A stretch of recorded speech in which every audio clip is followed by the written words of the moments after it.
this one right here. Yeah. We good on that? Yep. All right, everybody. A little bit early in the morning for Anthony and I on this one. It's like 8:15 in the morning when we're doing the show, which for those of you who don't know, that means we got to do research here early in the morning so that we can get to doing some great work out there today. I'm going to be with a great company today doing some filming called Ticket Defenders. Great company, again, Florida-based, helping Florida drivers that are out there, and we'll be doing some content with them, and really excited about that. So, wanted to get the show here to you today. Thanks all for joining us early in the morning. Because it is early, I am going to need some Bang energy. You got yours over there, Anthony? I got a water. Well, come on, bro, get with it, man. Get with it. Bang energy, sponsored by I Wish. No, but thanks y'all very much for joining us. Anthony, how was your night last night? Pretty good. Honestly, just chilled out, relaxed, did some more wedding planning and Wedding planning? Yeah, dude. How's that going? Going good. Just a lot of stuff, you know. No, I don't. But just freaking flights, all this stuff, and trying to figure out hotels, all this stuff. So it's just annoying. Oh man, I'm still waiting on my invite, and I know it's in the mail right now. So thank you very much. All right, I'll put that on air. Everyone, thanks so much for joining us here on the Patrick Carr Show. We talk about a lot of the current events that are going on both here in Florida and abroad, but today's topic is going to take us right here to Florida. If you're not aware, there was a huge upset in the Democratic primary just a couple of days ago, and Angie Nixon became the Democratic nominee for Senate, and she won by a convincing margin over Vindman, who was, by all accounts, going to be the favorite in this race. He had 16-1 worth of money in the bank, 16 million versus $1 million for her. He had the name recognition nationally, but yet Angie Nixon beat Vindman, and it surprised a lot of people. We talked about on this show, Anthony, that at 1 o'clock in the afternoon on Tuesday, Kalshi gave Nixon about a 5% chance of winning this thing. By all accounts, she wasn't just an underdog. She was dead and out. But she came in, she ran a grassroots effort, and she won the election. And now she's the Democratic nominee going against Ashley Moody. And when I see this, I go, okay, hold on. Something's happening right here, because her message is resonating with people. Whether you agree with the Democratic Party or you're a hardline Republican or conservative, we like to talk about the facts here. I like to express all sides here. So I wanted to understand a little bit more about who exactly Angie Nixon was. So I started over the last couple of days to do a dive into some of the things that she believed in, what her platform says, and then also this Democratic Socialist of America that she's a member of, what exactly they believe. I looked at some of her interviews that she's done most recently since winning the primary. And I also looked at who her opponent will be, which is Ashley Moody. And so I wanted to give you over the next 30 minutes my rundown of who exactly Angie Nixon is, because I believe it's very important as we look at this primary, or we look at the general, I should say, that people understand why her message is resonating with so many Floridians. I also want to explore why she is dangerous. And I mean that, because I want to start this segment off by saying this. People like Angie Nixon are people to watch out for. There is a reason that she was able to pull off this upset. And it's not because she's a moron. She's intelligent, she's charismatic, and she speaks well in front of a crowd. When you put those things together, oftentimes in politics, the ideas go down to the bottom, because people start to look at it and go, wow, she's a leader. I want to follow her. And the ideas themselves, are they actually going to work? Those things are secondary when you have someone like an Angie Nixon. Now, if you don't think that that's the case, you can look at others who have been, well, similar, in my opinion, to her. People like Mondami over in New York, right? We've seen that he's been a charismatic leader there. Now, are his policies going to work? Well, it depends on what side of the aisle you're on. AOC, another charismatic liberal leftist that is in the Democratic Party. Okay, doesn't mean that she's not a good politician. Hugo Chavez, famously sat there on television for hours and hours as a socialist and would sing and interview people and was extremely charismatic. People loved him. And so even if the ideas are not in line with something that anybody in their right mind would think would work, you can't take away the fact that the woman is charismatic and does have a way of presenting an idea in an influential way. That is why you have to be careful with people like this. As a conservative or middle right individual, it's easy to dismiss a Angie Nixon because her ideas are radical and they're completely they're outlandish, to say the least. All right. They can't be backed up with facts. There's no possible way that any right person in their mind can think they can happen. And that's exactly why they work in a political race. Let me give you an example. Anthony, if you could put that up on the screen. This was posted by Angie Nixon right here to her social media, well, less than 12 hours ago. And this was following a Fox News interview. In this post, she describes exactly what she believes in. And I'm here to tell you it's very much in line with what is on her platform. And I'm going to go through some of these, all right, just a minute. And after I tell you a little bit about Angie Nixon, but I want you to take a moment and I want you just to read this. And I'm going to read it with you. Medicare for all, meaning health insurance for everybody that's free. Free childcare. Free paid family and sick leave. National rent freeze and a moratorium on evictions. We want to tax the rich and we want to abolish ICE. Now, if you put all those things together, you get the Democratic Socialist of America agenda. That is what you have with Angie Nixon. I want everyone just to take a moment and I want you to think about those things. I'm going to go through some of them in more detail in a minute, but all of them leave questions that have been, well, vastly unanswered by Angie Nixon, because they have to be. And these ideas are exactly why she is dangerous. Because just like a Hugo Chavez, just like an AOC, just like a Mandami, when they step in front of a crowd, they are extremely convincing. It's hard not to be convincing when you have these things as your platform. Because who could argue against this, right? Think about the person like her stepping in front of a crowd. Free health care for all. Free child care because you deserve it. You're a hardworking American. Free paid family and sick leave because when you're sick, your family shouldn't suffer. A national rent freeze because rent is too expensive and working families deserve an opportunity to live in a home that they are proud of. And a moratorium on evictions because every American deserves a right at the American way.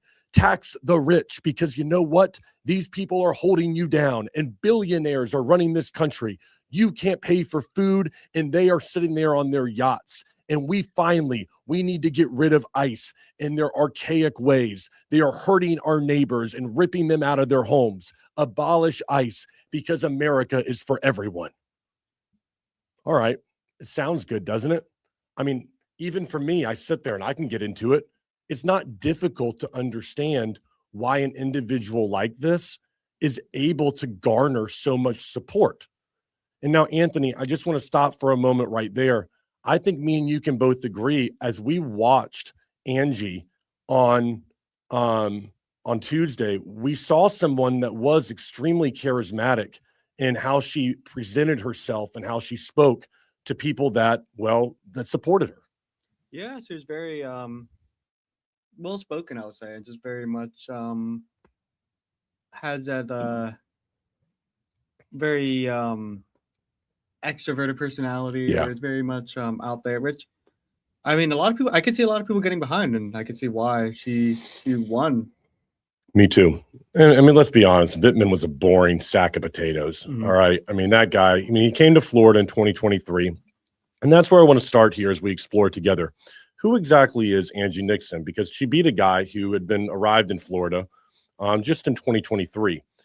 She grew up in Jacksonville, and I want to just say most of her life has been the typical Democratic Socialist stuff. This is your organizer that's out there.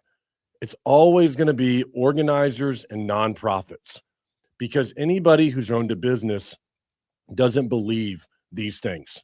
I'm telling you, you can't own a business. You can't employ people. You can't do payroll. You can't have to meet deadlines. You can't have to actually pay. Like all the stuff that you get when you have to run a business, you can't believe this crap, because then you see it just all falls apart at the real level. Like in real meaning, the real day-to-day, if you were to implement these policies. But she, of course, that's not what you run into here.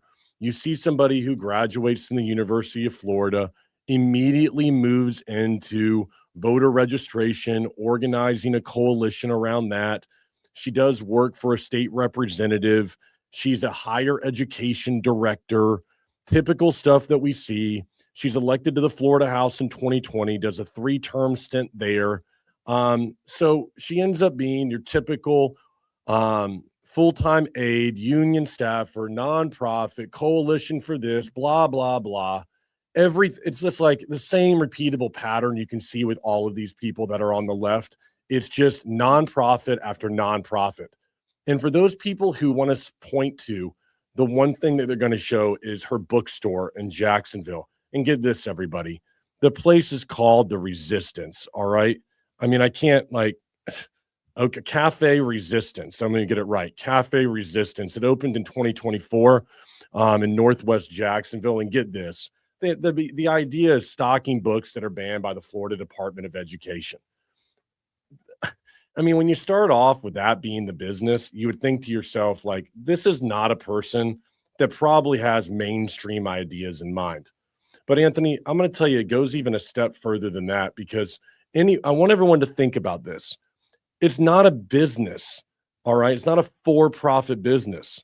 It's actually operated, get this, here we go again, through a nonprofit called the Moxie Group, and she serves as the executive director.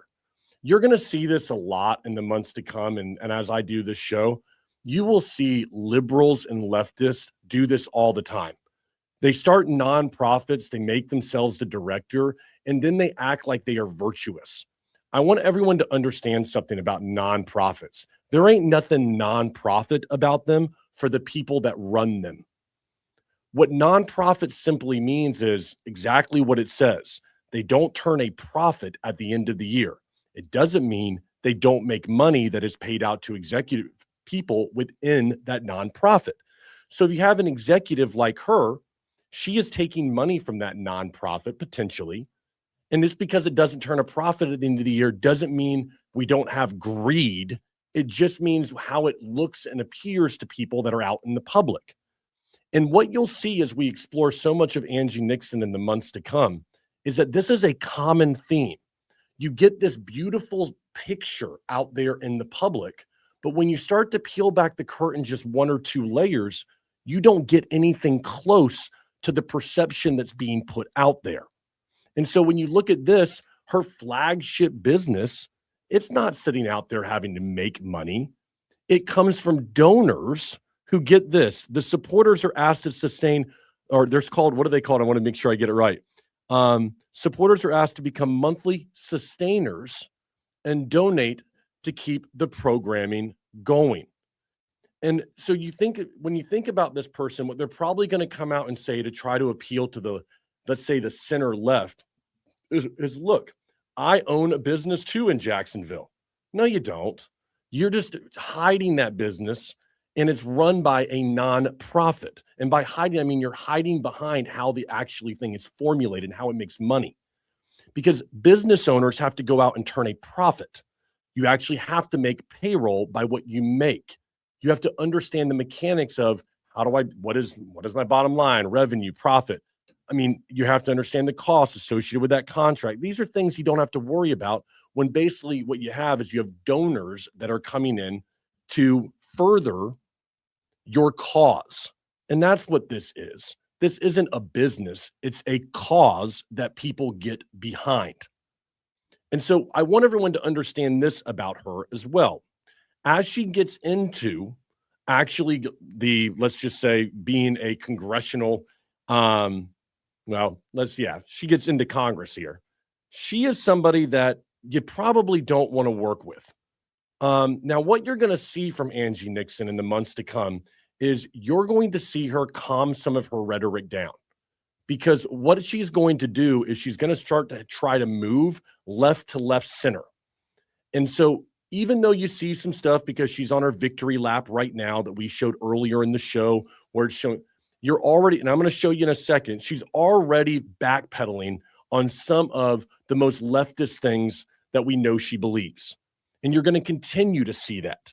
But I want to paint you the picture of what it was like working with Angie Nixon if you were in Tallahassee for the last 6 years. And just even if you're watching my show for the first time and you find yourself, you're like, hey, I'm a liberal or I'm a Democrat, ask yourself if you think this is the type of person that is going to be able to galvanize people around an idea that disagree with her.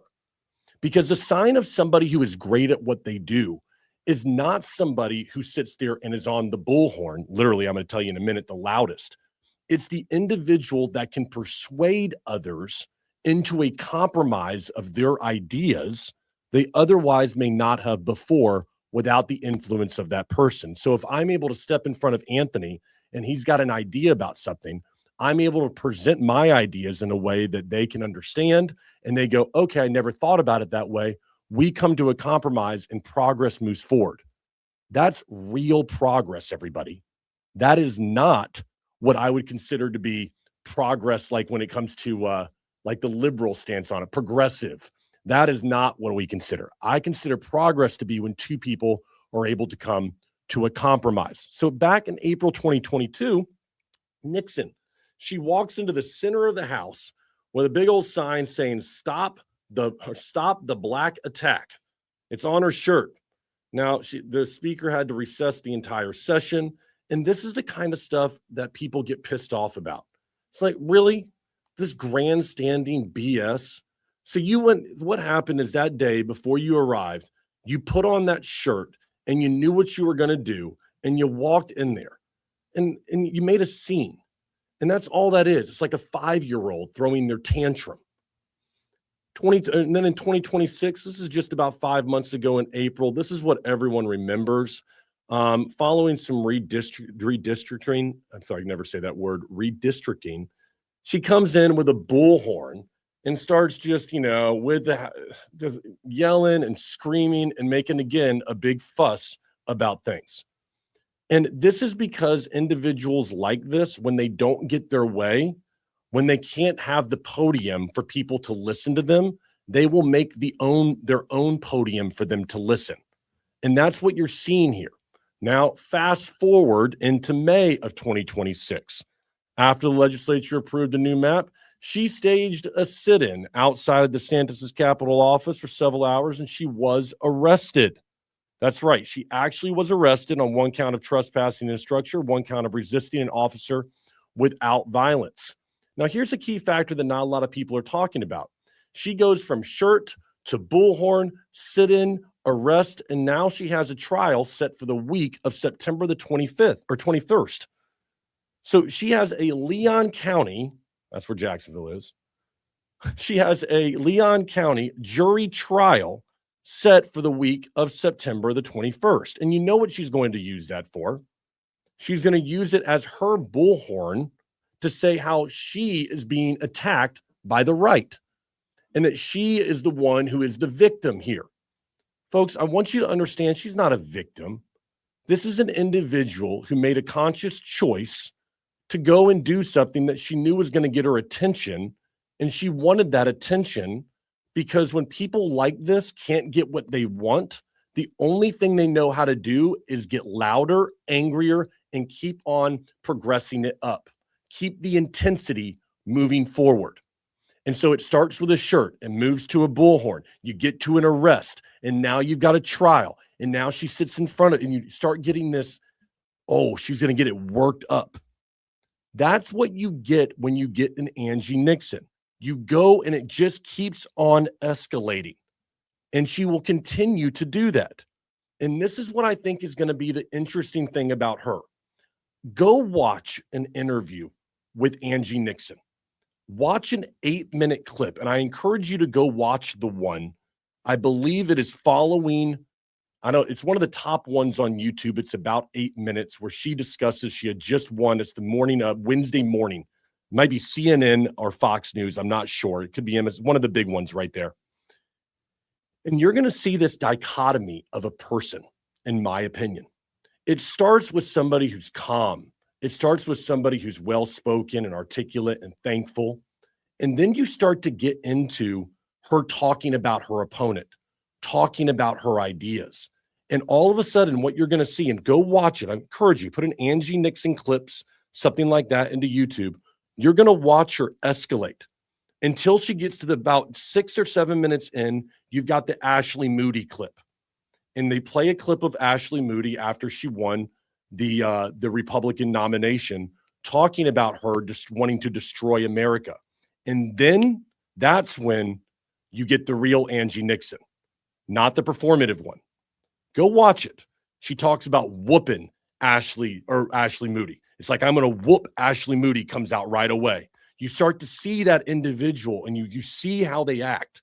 And that's when it's like the guard gets let down for a moment with Angie Nixon in that interview.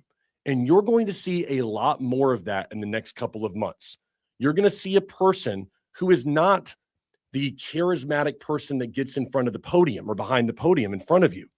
This is an individual that has radical ideas, and when pressed about them, radical ideas fall apart.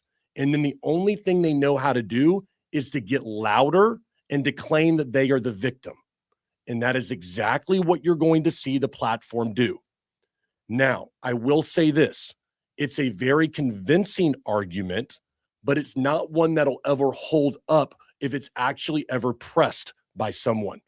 Again, peel back the layer once, and the arguments all begin to fall apart to anybody that has any kind of common sense.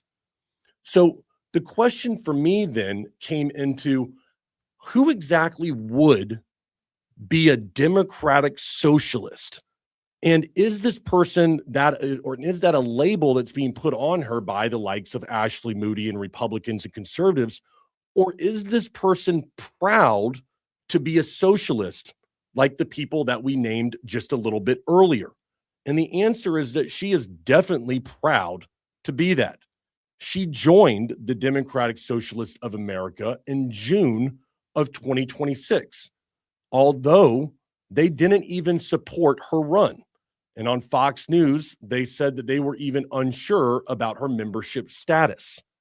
But she joined nonetheless. So she joined a party. She went out of her way, made a choice, and went and joined. It's not like they recruited her or said, hey, you're one of us. She went out and did that. And in the course of doing so, I think it's important to understand what this party, the Democratic Socialists of America, actually believe. And Anthony, then I'll get your feedback on this when you hear this list about what this DSA group believes. Let's go through some of the things coming from them. Abolish the U.S. Senate completely. Replace the president and the Supreme Court with bodies that are subordinate to Congress. Draft a new constitution. Put large corporations under public ownership of major transportation, energy infrastructure, and natural resources. Defund the Department of War, amnesty for all immigrants, abolish ICE and legalize migration, end all military aid to Israel, eliminate the Electoral College, end the two-party system, platforms. And the platform names, I'll put it right here. That's right. The platform names its enemy as the entire, quote, the entire global system of capital, end quote.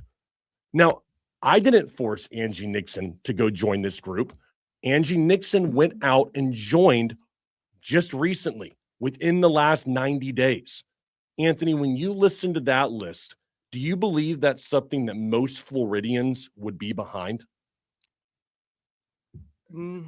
Like the socialist, I don't think so, if I'm being honest. Me either. But when people hear this who have any kind of common sense, they go, of course not. Nobody could like this stuff, Pat. Nobody could think this is a good thing. But when you break down, I want everyone to understand this is what makes an Angie Nixon, a Mandami, a Chavez, an AOC. This is what makes them so effective and so dangerous, Because anybody, when you read off a list like that, people go, oh my God, they roll their eyes. That's what most people with common sense will do. But when you take each of these individually, they all sound good individually to certain groups. Work with me here. So if I said that we're going to abolish the US Senate, cool. All right. There are people that one thing right there, that'll resonate with them. And then what happens is those people become fans because they constantly hear her talking about abolishing the Senate. If people are against war, defunding the Department of War sounds great to them. They don't hear all the rest of the stuff that's in the platform. They're just finally happy that somebody's going to give them what they want.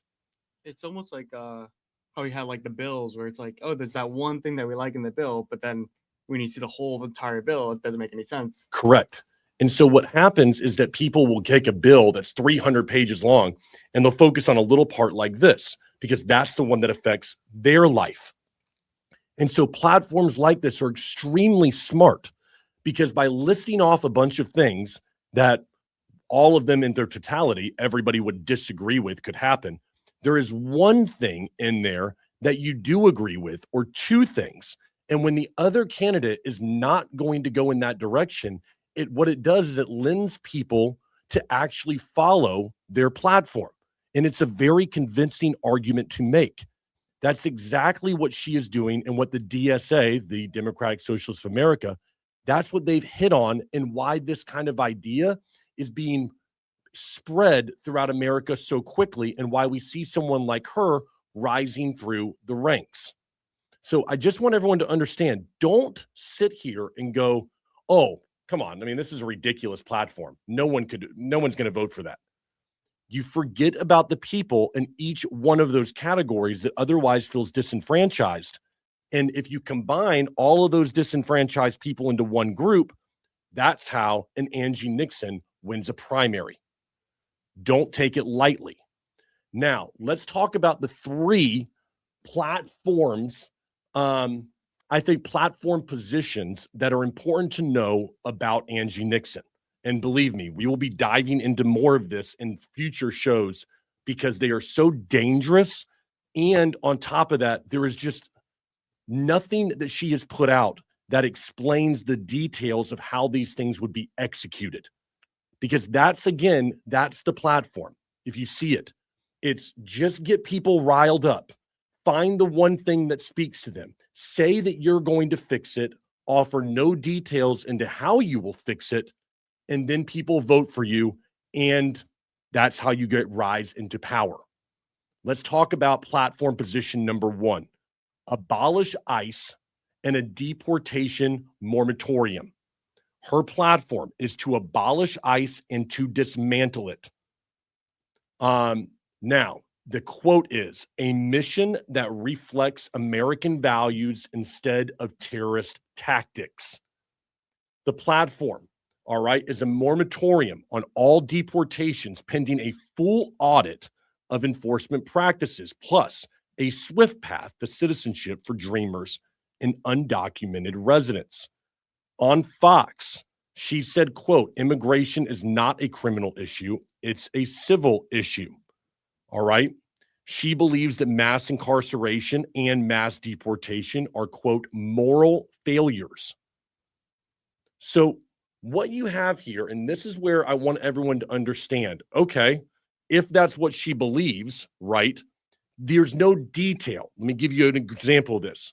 You talk about auditing the enforcement practices. Who's going to do the audit? Well, what do you know? Probably more government agencies that you need to do an audit like this. There's no idea. Immigration's a purely civil matter.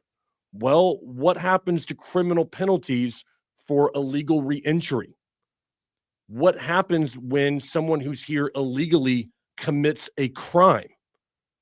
Like, these are things that are reasonable questions to ask, but she doesn't answer them.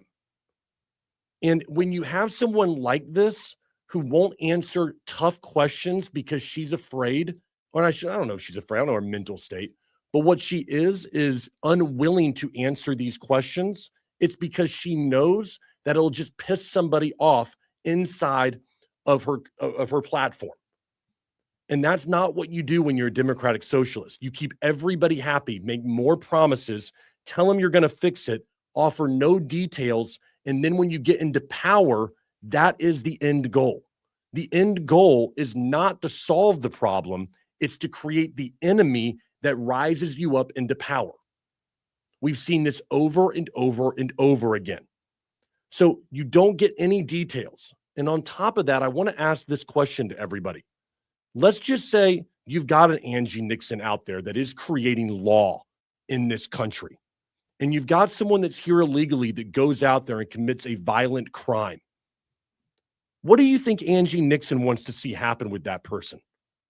Do you think she wants to say out loud that that person should be behind bars?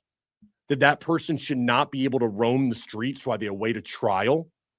Or do you believe what I do, which is that if we were to have Angie Nixon here, she would say it's not right to keep that person in prison, that we should let them have a bond, and they should be out in the American public even after a violent crime, because their immigration status, probably in her opinion, shouldn't be taken into account.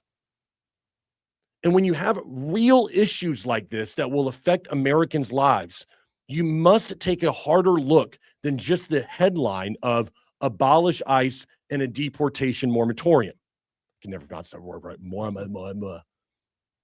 So these are things right here. I tell you folks, when you listen to an Angie Nixon and you look at her and you go, this seems off to me. Understand it seems off to a lot of people, but to one group of people, she's hitting on it. And that's all she needs to do. She is trying to convince a small group of people with each one of these positions to vote for her based on solely that position alone. Stop looking at it from left versus right. Oh, it's bullshit. Look at it as a political move, and you're able to remove the emotion from the situation, and then you can see how dangerous an individual like Angie Nixon is. Let's move on to position number 2. This one is the national rent freeze and eviction moratorium. So her headline, Working Families Guarantee a National Rent Freeze and pausing all evictions. Now, her own platform is very interesting. When you saw earlier, Anthony, if you can put it back up here, look what it says here. Where is it? Right here. National Rent Freeze is what she puts onto Instagram. Go actually to her platform, and it doesn't say that, Anthony. It says National Rent Stabilization Standard and Just Cause Eviction Protections and Right to Counsel Evictions. You see how this happens, everybody? When you have someone like this, what they do is they put a big headline out there and they get you excited about it, because if you're a renter who feels like, hey, my rent's gotten too high, I'm not making enough money, she's created an enemy for me, which is my evil landlord who's just sitting there like Scrooge McDuck, just diving into a pot of gold. But then when you go to the platform, it doesn't actually match the headline. But she knows that it's the headline that matters, and that's what makes someone like her dangerous. Because really, it's not rent freeze. At least that's not what her platform says. Her platform says National Rent Stabilization Standard. Because she knows if she's pressed on it, she can fall back on her platform. But she knows for her people, she's got to throw the most radical ideas out there. And do you begin to see where the argument falls apart? Because she can't say the first one, the national rent stabilization standard. He has got to instead go with it's free for everybody. Free, free, free, free, free. And then also, by the way, not only is it free, but if that evil landlord who's sitting there counting his $100 bills wants to evict you from your place, he can't do that. So we're going to protect you. And you know what? You deserve that because you work hard. And you know, you're tired of seeing that rent go up every year, aren't you? Because that guy's evil and he's just making money hand over fist. And then you're the one who's paying the price. And doesn't it sound good, everyone? It sounds like something you'd go, yeah, I like that. Even as I'm saying it, I'm like, yeah. And that is the danger of a democratic socialist who's great behind a podium. Because what happens is their ideas begin to sound good to an average person when you take them one at a time instead of in their totality. Because here's the question you ask with this, and Anthony, this is what I would say. If you do freeze the rent that's out there, what happens to that landlord as taxes and inflation happen? Taxes go up, inflation goes up, the washer breaks inside of the unit. Is the landlord going to go out there and fix it right away when he's not making money? Okay, and then work with me here. So if landlords stop caring as much because it's rent controlled or there's a rent freeze, does everyone understand what the next step is? Well, then you've got to get rid of the evil landlords. This is what Madami is doing in New York. Now, how do you do that in a way that it's not the government taking the property or not the government stepping in? Well, don't worry, everybody. Keep in mind what we said earlier. You want to create one of those nonprofits. And that's exactly what they're doing in New York. And the nonprofit that is controlled by the government takes control of those properties because you as a renter, you're not getting the service you deserve from that evil landlord who just wants to make more money. So don't worry, we'll remove them and we'll take the property ourselves. And what do you know? Now we have the government subsidized housing because again, it's not about helping you. It's about power and it's about control. That is where this goes. You'll commonly see this as we explore Angie Nixon in the months to come. This is what happens. And if you just peel back a couple of layers to see how this is going to work, you'll see what is actually going to happen if, God forbid, an Angie Nixon was to come into power. I want to stop right there before we get into position number 3, Anthony. What kind of comments do we have coming in? Rita, what do we have? I don't know to see everything here today. Not too much on Facebook, but then we got a couple on YouTube. Let me see if I can zoom in. Oh, I can read now. Thanks. There you go.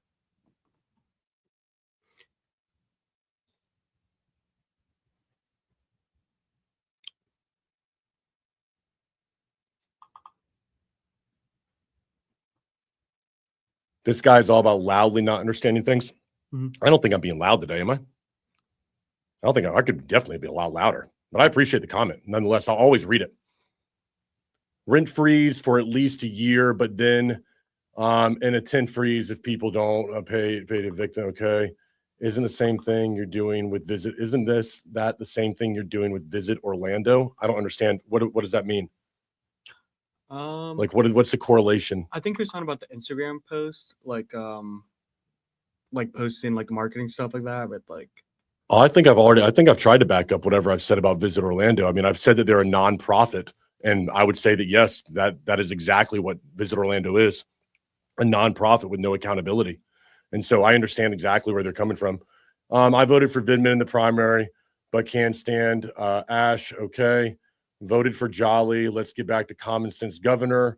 Violent criminal, criminals, immigrant or not, should get no bond. But as far as stop our relationship with Israel and stop giving the aid is 100%. Okay. I'm not disagreeing with you on some of the stuff there. We need, I think it's supposed to be debt freeze. Okay. Rent freeze. Okay. No, we disagree on that one. Rent freeze doesn't mean it's free. No one thinks that it's absolutely free. What I'm saying is that you stop being able to increase the rents while other things, the price of goods goes up. And when price of goods goes up in other places and you can't make that money back as somebody who is a landlord, there's going to be effects from that. You can't sit there and say the person is just going to make less money and expect the same standard. Now, do I agree that there need to be things put in place that holds landlords accountable when they decide that they're not going to do what they say in a contract? Absolutely, I do. Do I ever believe that a person should have their private property taken away? No, I don't. Now, if you want to look at how that means, renter interacts with them, we can talk about renter laws and how that works. But private property being taken away from a person is not something I'll ever support here. Let's see here. By surprise, Alex Zimmerman lost. Somebody doesn't have a problem. They're not talking about the judge election. No, Terry, I'm not talking about the judge election because I can only talk about so many things at one time. Please understand that from our standpoint, we've only got so much time here. I actually do have a business to run. Unlike a lot of these Democrats that are out there, I do have to actually make money. I don't have a I don't have a lot of people that are giving, okay? Like this show doesn't make me any money. So we only have so much time that we can actually put out there for these things. So bear with us and show us a little bit of grace on that. We got a few other things to get to here because like I said, I do want to make sure that we make time for our clients and my business today that we actually have to run. But I want to go into point number 3, which is obviously the one that people talk about and she's talked about the most. And you see this a lot from local Democrats and liberals right now, which is Medicare for all. So coverage for every person, free at the point of service, no premiums, no deductibles, no copays, free, free, free. Everybody gets it free. And then you're going to get dental, you're going to get vision, you're going to get hearing. Of course, we have to do it for mental health, reproductive care, prescription drugs. And then on top of that, we need to cancel all existing medical debt, wiping it away from credit card reports. Oh boy. I mean, it just honestly, it never stops with the free stuff. She's quoted as saying, quote, healthcare is a right and we need to treat it as such. Oh Lord. So here's the thing about it. If you look at the actual numbers, again, peel back just one layer of what she's requesting and asking for. You're talking about probably 30 to 40, I don't know, trillion of dollars, somewhere around in there over a 10-year period. Even if you begin at like the most progressive tax standard, something like a Bernie Sanders over the next 10 years, you're looking at somewhere around, even if I was to be generous, somewhere around $5 trillion. So you end up, and again, I'll be generous, you end up with some $20 trillion gap right there that is always unexplained. And so I look at this and I go, great. I don't think there's anybody who doesn't want cheaper healthcare. I don't think there's anyone who doesn't believe that people should have the best healthcare in the world and that everybody should have the opportunity for that. Coupled with the fact that you've got to pay for those things because it costs money to be able to deliver that stuff. And the surefire way to ruin anything good is to have the government take it over. Now, we can agree that there's a problem, but that's not the solution to solve the problem. And this is what candidates like Angie Nixon are going to do. They are going to sit there and they're going to say more government is the answer to your problem here. And if we can just get more power for us, we can get rid of evil corporation. And then we can fill that with us caring about your needs. Us, we are the people. We know you. Don't let those greedy people, the Scrooge McDucks of the world, jumping into their piles of cash. Don't let them ruin your life. And you have this really wonderful dichotomy that gets painted between we care over here, and then on the other side, you have the government, or you have the evil corporations, I should say. Care over here, evil corporations over here. But how you pay for it, we don't need to talk about that. And it always is going to be the same regurgitated line. Everybody knows it. Tax the rich, tax the rich. There's so much rich money out there. If we just tax them more, then you'll get what you want. But yet again, I think that another thing that people are going to say is, well, if we get rid of the wars overseas, that's another one, Patrick. Get rid of the wars. Folks, you're not even coming close to the number. Like, again, I'm willing to go into wars overseas are bad. I get it. And I can understand why there are people out there that are against the current wars that are happening right now. I've been very vocal, I think multiple times on this show, that I don't like it. I don't think the average American understands it. And I don't think the average American agrees with it right now. And we can also say that what Angie Nixon is putting out there and being a proponent of is unrealistic. And so what you need to do is you got to peel back a layer and go, hold up, who's going to actually pay the price for this? And what are the mechanics of this going to look like to deliver all of this? Because it's not going to be private industry, because it can't be. Because if it was a private industry, it would be making money. And they're talking about free. And free means it's subsidized and paid for elsewhere. It's got to be paid for somewhere. But what you're going to see is other people paying for another person's health care. And it sounds good, doesn't it? Because shouldn't we all care about one another? Shouldn't we all look out for the disenfranchised that are in our community? It's a great soundbite. But when you are somebody that's out there working hard and doing your best, when you're somebody that's healthy and takes care of yourself, You're not going to want your dollar bills and your money coming out of your paycheck to go pay for somebody who is unhealthy and doesn't make good choices. This is the difference between a platform like hers and one that is more conservative or at least center right. It's about accountability. I believe you are the result of the choices you make in your life, not your sexual orientation, color of your skin, not your socioeconomic background, not even your education. Because there are people that don't have formal education that do very well. In fact, I want to go to college. Lord knows I've said it many times again. But what these people believe is you are the victim of these circumstances. I believe you are going to achieve based on your choices that you make in your life. And do some people have a better head start than what others do? Yes, you do. That doesn't mean you can't make wise choices. And I believe that is what dictates whether a person will be successful in this world versus not. Choices. And everybody will look to the outlier and go, well, what about this and that? So if you can get rid of the 0.1%, the person who's born in Nigeria who otherwise, may not have, I get it, all right? I'm talking about the average person born in America today and the opportunities that they have, the average Florida voter, and as they look at things. And these are fair questions that you should begin to ask yourself when you're looking at somebody's platform and what they believe in. I'll kind of push back on this in the sense that, like, I think there should be something done with Medicare, and there has to be something done. I don't know about the free, but I don't know what it could be. I'm a little ignorant on it. Like, I don't know, it could be like, I'm for it where it's like, okay, we could tax our money to go to someone because, like, for example, like we're getting taxed on roads and all this stuff. I'm not going to drive on this certain road that this person lives, but that person drives on that road. And so it's kind of the same thing with Medicare where it's like, okay, I'm taxing all this money on the Medicare. Yeah, it's going to be going to someone that's probably unhealthy. And then they're going to be taking a lot of the benefits from it.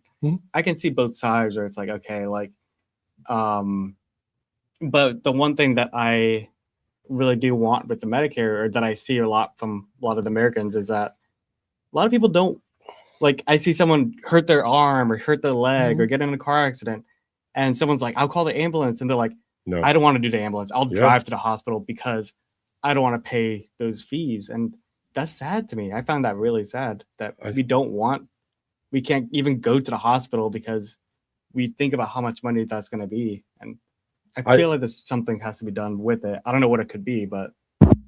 So I think you're right. So here's where I think that there's my thought is, okay, Anthony? Yeah. You bring up a really good point, right? Let's take the ambulance deal, all right? That to me is a very good point. And this is how compromises happen, right? Yeah. Because I could sit here and I could go, it doesn't work. Then you bring up that point.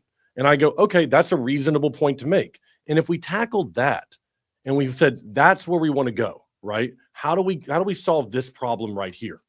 But you don't get it by going free for everyone, right? You've got to actually give and take in places in order to make the best system that works the best for the greater good of all people. But it's got to be give and take in certain places. Now, where it is give and take is where a lot of people disagree with Angie Nixon and other people agree with her. You got to be able to see both sides, right? Now, let's take your example that you just had of the road that gets paid for. I would say that a better example of that is, what if a driver is constantly going down that road at 100 miles an hour every day and crashing their car, and you're paying for that driver's insurance? Does that make sense? Yeah. Like, I think that's a better example of what people on the right would say, is they would go, why am I paying for that bag's insurance when he's making poor choices every day? And if you looked at healthcare, you could say what the person's eating, their lifestyle, blah, blah, blah, blah, blah. So you can look at it from both perspectives. I can see the road argument. You use the road, everybody uses the road. But if we're talking about insurance and how things get paid for, then I look at, well, the people that are not using it are paying for the people that are abusing the system over here. So again, I'm not saying that system is not, there's not merit to it. All right. But to go into it's going to be free for everybody, and that's your standard, is not realistic. It's not plausible. You can't pay for it. It makes zero sense to anybody that has any kind of just baseline knowledge of how a business would work.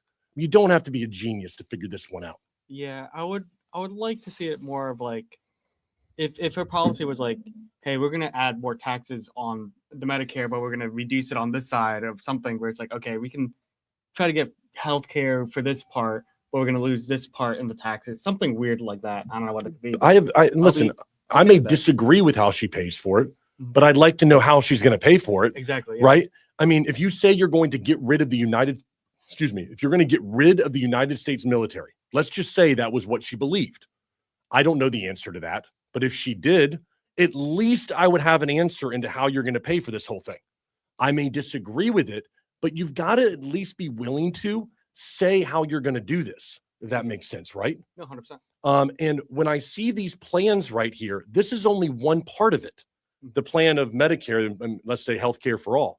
There's so many other things on there that are free, and there's no explanation anywhere that I can find that explains how are we going to actually make this happen.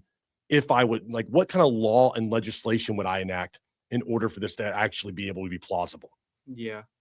And We have one final segment right here, and then we got to get going, Anthony. okay. What do you got? I was gonna say, is it Culture on YouTube? What do you got? Said, I hate the way the car insurance is calculated down here. It should Yeah. go by our driving record, not by your freaking zip code. I love that. It's such a good point. I can go a whole dive into insurance. It's so annoying because it's like I'm paying all this money, which I'm not even using Nope. for my insurance. But then once I get into an accident, the one time my insurance goes up, I'm like, what am I paying it for? Oh, It's so annoying. Insurance is definitely annoying. We've got to get going. We got about 5 more minutes here, everybody, but I got to make a closing argument that's going to surprise everyone. I will say this about insurance, all right, or about laws in cars. The one I can never understand is wearing your seatbelt. Why am I required to wear my seatbelt? If I want to be a moron and I want to get in an accident and fly through a window, why is that anyone's business? Mhm. I never have understood that law. I'm like, what is it? Like, why do we have a law for me to protect myself? It's me and my car. I haven't seen any accidents where the guy flew out, go through somebody else's windshield and hurt them. It's all to protect you. But that's my personal choice in a vehicle, whether I want to wear a seatbelt or not. And cops pulling people over for not wearing a seatbelt, I'll never understand. I think that's a personal choice. If you want to be stupid and you don't want to protect, hey, more power to you. All right. That's your personal choice that you want to make. That's sidebar. I just never understood the whole entire you have to wear a seatbelt thing, and it's the law in Florida. Like, never understood that. State by state, it's a little bit different, but never understood that one. Oh, is it state by state? That's it. I think it's like there's different rules for if you can pull someone over as a primary violation, or if it's like a secondary infraction that once you pull them over, you can also cite them for not wearing their seatbelt. Oh, interesting. That, I believe, changes state by state about whether you can actually pull someone over for the infraction itself. But again, this is me off on my tangent over here. I want to end by saying this before we go, everyone. Sorry, I'm going to cough one up. There's a poll right now that just came out. It's got Moody at 47 and Nixon at 36. People are saying that this will be strongly in Moody, or let's say that's strongly Moody. Let's put it that way. Everybody says that she's got at least a 10-point lead on Nixon. I don't think it's going to be nearly that far or that big of a gap. I do believe that Moody is going to win, but I think it's going to be very close. And here's the reason why. Is not because we're not a red state, and it's not because of the ideas. I think Moody is a bad candidate, and she confirmed that on Tuesday night when she made her speech. Go listen to the acceptance speech from Ashley Moody. You can tell that she sounds scared, nervous. She doesn't sound like somebody that is sure of herself. And a lot like Donald's in some ways to me, she seems scared to make a mistake. And she already, the visual of it, how she sounds, her voice is crackling, like you hear it on stage. She doesn't seem confident in herself. And for those of you who are sports people, you're going to understand this reference. Ashley Moody appears to be playing not to lose, not playing to win. Angie Nixon is playing to win this thing. Go look at the clip. I'm going to whoop her is what she says. She's coming at this thing like a fight, while Moody seems to be the one that's wearing the belt right now and is like, I'm going to get into ring with this person, but I'm so much better than what she is. I'm going to kind of play around with this thing. If you're Ashley Moody, you got to put this to bed real quick. You cannot let the momentum begin to come in with an individual like Angie Nixon. And when I watched Ashley Moody with her voice crackling up there on stage, she seemed a lot like a person who had gotten endorsements and then didn't want to screw up. She seemed like that person was kind of like, I don't want to say the wrong thing. I don't want to offend the wrong people. So I'm going to say that she wants to destroy America. And you're going to have these talking points. But she was saying them in a way that was like her heart was racing 100 miles an hour. And she knew that the person on the other side of this was somebody who was not playing not to lose, that they are going to come out swinging. And I don't think Ashley Moody was prepared for that. I think she was thinking that Vindman was going to be her guy, a sack of potatoes, the same old Democratic BS. And now she has got to completely reshape how she looks at the next couple of months. An 11-point lead will disappear very quickly because $1 million, everybody, was raised in 24 hours by Angie Nixon. She had less than that in her entire campaign against Vindman. She's getting money. She's getting donors. She's the Democratic darling right now. And her ideas sound great from a stage. And Ashley Moody does not look confident. When you combine those two things together, you're getting a recipe for a race that is going to be much closer than what people expect. Now, we are going to do a dive into both of these women in the months to come. But I thought it important to at least address what I believe is, well, about as radical as you can get of a platform from Angie Nixon, who could be the next U.S. Senator from Florida. Now, everybody, I got to get going here today. We have had a great show here. I'm sorry I can't get to all the comments. For those of you who disagree with me, I will try to get to them tomorrow when we do our show. Make sure you tune back in. Try to jump onto the live. I appreciate everybody that does. Believe me, I understand that there's disagreements, and I love the fact that we can have that kind of conversation, even if you feel that I'm some kind of loud moron idiot who's stupid and doesn't know what he's talking about. I appreciate it still, because that's what this country should be all about. Thank you all very much for joining us here on the Patrick Carr Show. We'll see you tomorrow. Anthony, let's go get to work. Have a great rest of your Thursday, everyone.